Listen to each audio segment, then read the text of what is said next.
10 வருடம் 20 வருடம் கழிச்செல்லாம் கூட ஒரு இரட்டை பிறப்பு குழந்தையெல்லாம் அந்த மாதிரி தான் பிறக்குது. எல்லாத்துக்குமே குழந்தை செல்வத்தை கொடுப்பதற்கு உண்டான அதிகாரம் யார்கிட்ட இருக்குன்னா சூரியன் தான், யாருக்கா இருந்தாலும். ஆனா இவங்க ஜோதிட சாஸ்திரத்துல என்ன செஞ்சிருக்காங்க,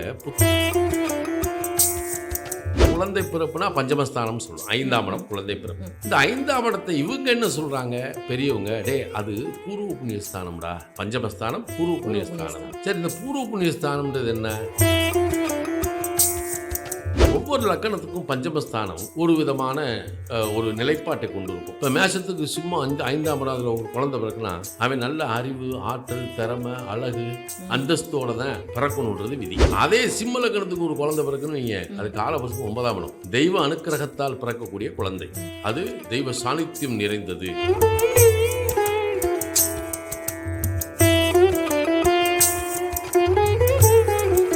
ஐயா வணக்கம். ஐயா வணக்கம்மா.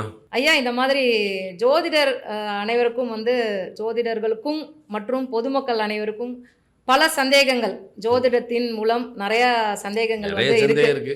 பொதுவாக பார்த்தீங்கன்னா யூடியூப்ல திறந்தாலே நிறைய பேர் ஜோதிடத்தை பற்றி பல விதமாக வந்து ஆய்வு சொல்கிறாங்க, பல ஜாதகங்களை வந்து உதாரணம் வச்சு சொல்லிட்டு இருக்காங்க.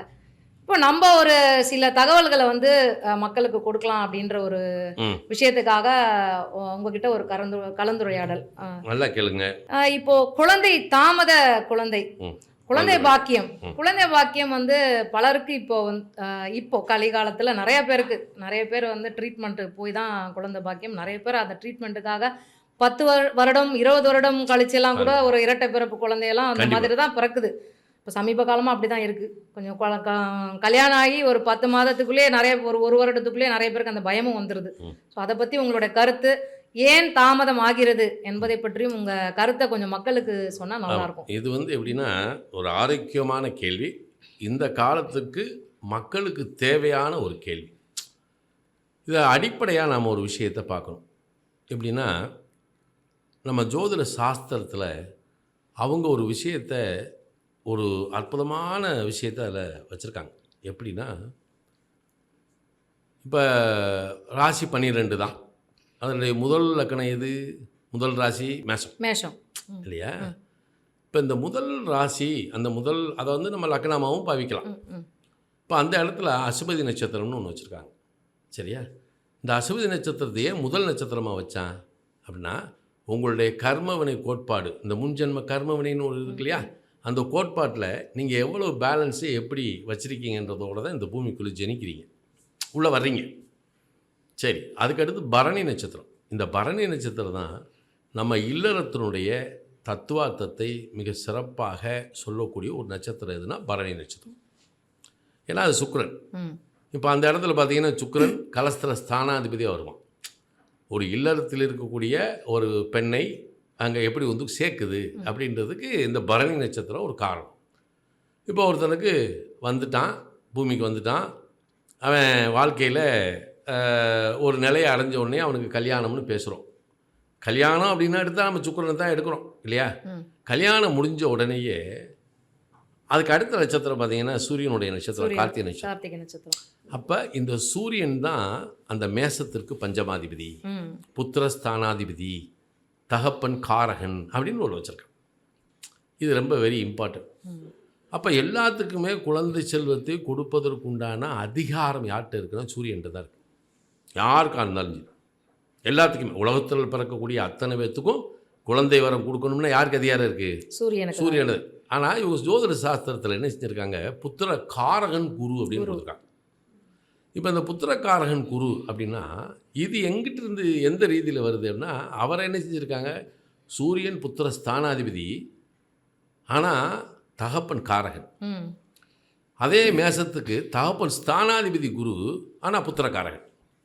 இப்படி பிரிச்சிருக்காங்க இல்லையா? அப்போ இந்த இருவருக்கும் இடைப்பட்ட நிலை என்ன அப்படின்றது தான்.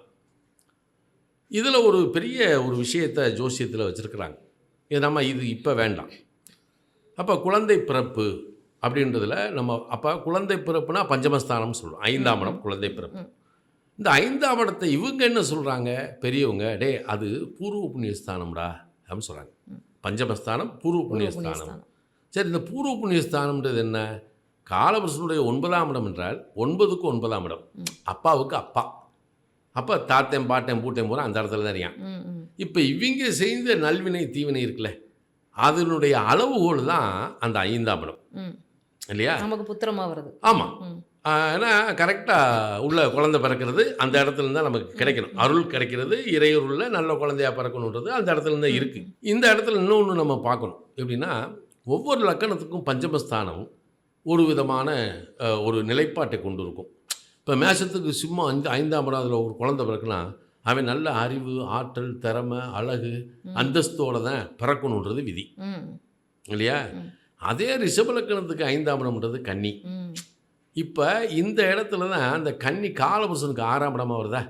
அதனால் சில பேருக்கு வந்து மருத்துவ ரீதியாக குழந்தை பிறப்பதற்கு உண்டான நிலையும், இவனுக்கு ஒரு குழந்தை பிறக்குது அப்படின்னா அது பூர்வீகத்தில் ஒன்று, அதாவது பகைப்பட்ட பூர்வீகமாகவும் இருக்கும், அல்லது இந்த குழந்தை வந்து உருவாகி பாடுபட்டு இவங்களுக்கு பெருமை சேர்க்கிறதாகவும் இருக்கும். ரெண்டும் அந்த இடத்துல தான் இருக்குது. சரியா? இப்போ மிதுன லக்கணத்துக்கு துலாம்ன்றது சுக்கிரனுடைய வீடு. அப்போ அந்த இடம் பஞ்சமஸ்தானமாக வரும்போது அது காலபுருஷனுக்கு 7ஆம் இடம். அப்போ இந்த இடத்துல குழந்தை பேற்றை தடுக்கிறதா அல்லது கொடுக்கிறதா அப்படின்ற ஒரு கேள்வி வரும். ஏன்னா நான் அந்த மிதுனத்துக்கு குழந்தை பிறந்துச்சுனாலே தத்து கொடுத்து வாங்கடான்னு சொல்லுவேன். ஏன்னா அது காலபுருஷனுக்கு 7ஆம் இடம், மாரகஸ்தானம். சரி, இது போச்சு. கடகலக்கணத்துக்கு 5ஆம் இடம் ஜலராசியை பூராமே முழு பலனளிக்கக்கூடிய ராசின்னு சொல்லியிருக்கான். அப்போ அது பலகால் ராசி. கடகலக்கணத்துக்கானே 16 குழந்தை கூட பெற்றுக்கலாம். ஆனால் அது காலபுருஷனுக்கு 8ஆம் இடம் என்பதால் முதல் குழந்தையை தத்து கொடுத்து எடுக்கணும், வாங்கிக்கணும். ஏன்னா முதல் குழந்தை தான் இவனுடைய பெருமைக்கும் சிறப்புக்கும் பலிகடா. அதே சிம்ம லக்கணத்துக்கு ஒரு குழந்தை பிறக்குன்னு நீங்கள், அது காலபுருஷனுக்கு 9ஆம் இடம், தெய்வ அனுக்கிரகத்தால் பிறக்கக்கூடிய குழந்தை, அது தெய்வ சாநித்தியம் நிறைந்தது அப்படின்னு சொல்கிறான். கன்னியா லக்கணத்துக்கு 5ஆம் இடம் வந்து காலபுருஷனுடைய 10ஆம் இடம். அப்போ அந்த இடம் சொல்லுது உனக்கு குழந்தை பிறந்தவனுடைய கர்ம மேன்மையின் கதவுகள் திறக்கும் அப்படின்ற. அதே துலா லக்கணத்துக்கு அந்த கும்பம் காற்றாசி வந்து பஞ்சமஸ்தானமாக வரும், அது காலபுருஷனுடைய 11ஆம் இடம். அது சொல்கிறான், துலா லக்கணத்துக்கு ஒரு குழந்தை பிறந்த பின்பு இவனுடைய ஆசாபாசங்கள், இவன் ஆசைப்பட்டது அத்தனையும் கிடைக்குமான்றான். என்ன? அதே விருச்சி இலக்கணத்துக்கு ஒரு குழந்தை பிறக்குது, இந்த 5ஆம் இடம் காலபுருஷனுடைய 12ஆம் இடம். அப்போ ஒரு சாதனை படைக்கக்கூடிய ஒரு அற்புதமான குழந்தை அந்த இடத்துல பிறக்கும். தனுசு லக்கணம் ஒரு குழந்தை பிறக்குன்னா அது ஒரு தலைமை தாங்கக்கூடிய தகுதி. ஏன்னா மேஷம் அது காலபுருஷனுடைய லக்கணம். எப்படிப்பட்ட குழந்தையாக இருந்தாலும் சரி, அந்த குடும்ப பாரம்பரியத்தையே வந்து பெருமை சேர்க்கக்கூடிய ஒரு குழந்தையா அது வந்துடும். மகர லக்கணத்துக்கு ஒரு குழந்தை 5ஆம் இடம், அது வந்து ரிஷபம், காலபுருஷனுடைய 2ஆம் இடம். செல்வக் கதவுகள் திறந்துடும் இவனுக்கு குழந்தை பிறந்தவொடனே. இதெல்லாம் வந்து குழந்தை பிறந்தவொடனே நமக்கு நடக்கக்கூடிய ஒரு விஷயம். அதே கும்பலக்கணத்துக்கு 5ஆம் இடம் காலபுருஷனுடைய 3ஆம் இடம், அது ஒரு காற்றாசி, மிகச்சிறந்த அறிவாளியாக கிடைப்பான். அதே மீன லக்கணத்தில் ஒருத்தன் பிறந்துடுறான், அவனுக்கு 5ஆம் இடம் கடகம், அது காலபுருஷனுடைய 4ஆம் இடம், அங்கே குரு உச்சம். ஆகையால் குழந்தை பிறந்த உடனே வசதி வகுப்புகளை பெருக்கும். இது நார்மலாக ஒவ்வொரு லக்கணத்துக்கும் கிடைக்கக்கூடிய ஒரு விஷயம். பட் குழந்தை பிறப்பு இன்றைக்கி குழந்தை பல பேருக்கு இல்லை. என்ன, பல பேருக்கு குழந்தை இல்லை. குழந்தைக்காக ஒவ்வொரு கோயிலாக, என்ன திருக்கற்காவூரில் போனோம்னா சரி, அங்கே குழந்தை இல்லாதவங்களுடைய இதுதான் அந்த பரிகாரம்னு சொல்லி போய் வழிபடுறது நிறைய இருக்குது. எனக்கு வழிபாடு அப்படின்றதில் நான் வந்து மாற்றுக்கருத்து எனக்கு கிடையாது.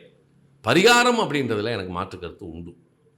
ஆனால் ஒவ்வொரு ஜாதகத்துக்கும் அவங்கவுங்க லக்கணத்துக்கு என்ன சொல்கிறான், இப்போ குழந்தை பிறக்கணும் அப்படின்னா வீரியம்னு ஒன்று இருக்கணும்ல இல்லையா? அப்போ முதல் லக்கணத்துக்கு அந்த குழந்தை பிறக்கக்கூடிய தகுதி இருக்கான்னு பார்க்கணும் இவனுக்கு. அதே மாதிரி 7ஆம் இடம்ன்ற தனக்கு வரக்கூடிய மனைவி அந்த குழந்தை பெற்றுக்கொள்ளக்கூடிய தகுதி உடையவளா அப்படின்னு 2வது எடுக்கணும். அதுக்கடுத்து என்ன செய்யணும், ஆண்களுடைய, அதாவது சுக்கிலம் சுரோனிதம் அப்படின்னு தான் சொல்லியிருக்காங்க. முதல் சுக்கிலத்துக்கு தான் இருக்குது. ஏன்னா சுக்கிலம் தானே வந்து சினைப்பையை போய் இது பண்ணுதே. அப்போ அதுக்கு 3ஆம் இடம் ஒவ்வொரு காலத்துக்கும். அப்போ காலபுருஷனுடைய 3ஆம் இடம் எது அப்படின்னா புதன் இல்லையா? அப்போ இந்த புதன் தான் அது ரெட்டப்பட ராசியா, அங்கே வந்து ஒரு ஆணும் பெண்ணும், ஒரு ஆணுடைய வீரத்தையும் பெண்ணினுடைய நளினத்தையும் இணைக்கக்கூடிய இடம். அங்கே தான் வந்து ஒரு அன்பாக அணுகிறது அல்லது அணுகுமுறைக்கு உரியது அந்த புதன். அப்போ அந்த 3ஆம் இடம் வெரி வெரி இம்பார்ட்டண்ட். அப்போ வீரியத்தினுடைய தன்மை 3ஆம் இடத்துக்குள்ளே தான் இருக்குது. அதை விட ஒரு பெரிய ரகசியம் என்ன அப்படின்னா 12ஆம் இடம் என்ற அயனசேன போகம். அப்போ ஒவ்வொரு லக்கணத்துக்கும் 12ஆம் இடம் நன்றாக அமைந்து விட்டால் அவருடைய தாம்பத்தியம் நல்லாயிருக்கும். இப்போ தாம்பத்தியம் இல்லாமல் இயற்கையில் சூரியனை பார்த்து நம்ம வேணுன்னே குழந்தை வந்துருமா? இறைவா எனக்கு ஒரு குழந்தைய கொடு அப்படின்னு ஒன்று கொடுத்துடா, எனக்கு குந்தி தேவியா? அப்படியே இல்லை. அப்போ இந்த இடத்துல தான் அந்த 12ஆம் இடம்ன்ற அயனசேன போகம். அப்போ அந்த மீனம், இந்த மீனத்தினுடைய அதிபதி யார்? குரு. அந்த வீட்டில் உச்சமடையக்கூடிய கிரகம் எது? சுக்கிரன். வந்துட்டிங்களா? இப்போ இங்கே தான் பாயிண்ட்ஸே இருக்குது. அப்போ குழந்தை இல்லாத தம்பதிகள் செய்ய வேண்டிய முதல் வழிபாடு என்ன அப்படின்னா, இது இன்றைக்கி தான் இந்த ஆஸ்கஸ்ட்ரோ நேயர்களுக்கு தான் ஃபஸ்ட்டு இதை பேசுகிறோம். ஏன் அப்படின்னா, எப்பேற்பட்ட தம்பதிகளுக்கும் ஏன்னா தாம்பத்திய உறவே இல்லை அப்படின்ற கோட்பாடில் வாழக்கூடிய, விரக்தியில் வாழக்கூடிய அந்த அந்த தம்பதியினர்களுக்கு இதுதான் அவங்களுக்கு கொடுக்கக்கூடிய முதல் இது. எப்படின்னா, இப்போ அந்த இடத்துல பார்த்திங்கன்னா உத்திரட்டாதி நட்சத்திரம் அப்படின்ற ஒரு நட்சத்திரம் இருக்குது. பூசம், அனுசம், உத்திரட்டாதி. இப்போ குருவோட வீட்டில் சுக்கிரன் உச்சமடையலாம். அந்த வீட்டில் கர்மக்காரகனுடைய சனிபாவனுடைய நட்சத்திரம் இருக்குது. அப்போ உங்களுடைய கர்மாவனுடைய நிலைப்பாடு நன்றாக இருந்தால் ஒரு குழந்தை பிறக்கும். அதுக்கு அடித்தளம் யாருன்னா, எல்லா இடத்துலையும் சனி பகவான் வருவார்.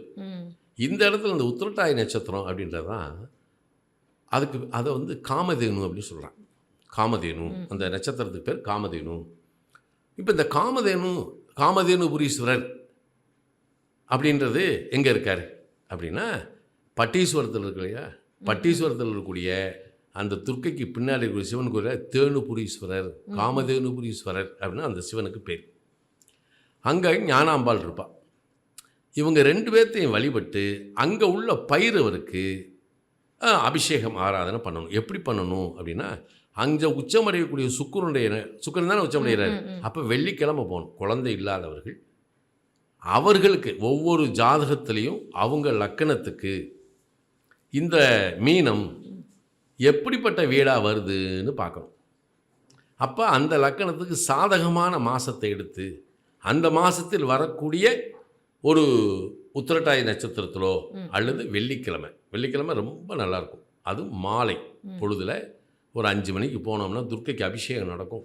அந்த அபிஷேகம் முடித்த உடனேயே 7 மணிக்கு பைரவருக்கு ஒரு அபிஷேகம் பண்ணணும். இந்த பைரவருக்கு அபிஷேகம் பண்ணி அதை வழிபட்டு வந்துட்டாங்கன்னா இவங்களுடைய அயன சயன போகத்தினுடைய அந்த தடையை உடச்சி விட்டுரும். இது நடந்துக்கிட்டு இருக்கு. நான் சொல்லி ஏகப்பட்ட பேர் போய் அவங்களுக்கு அந்த பாக்கியம் கிடைச்சிருக்கு.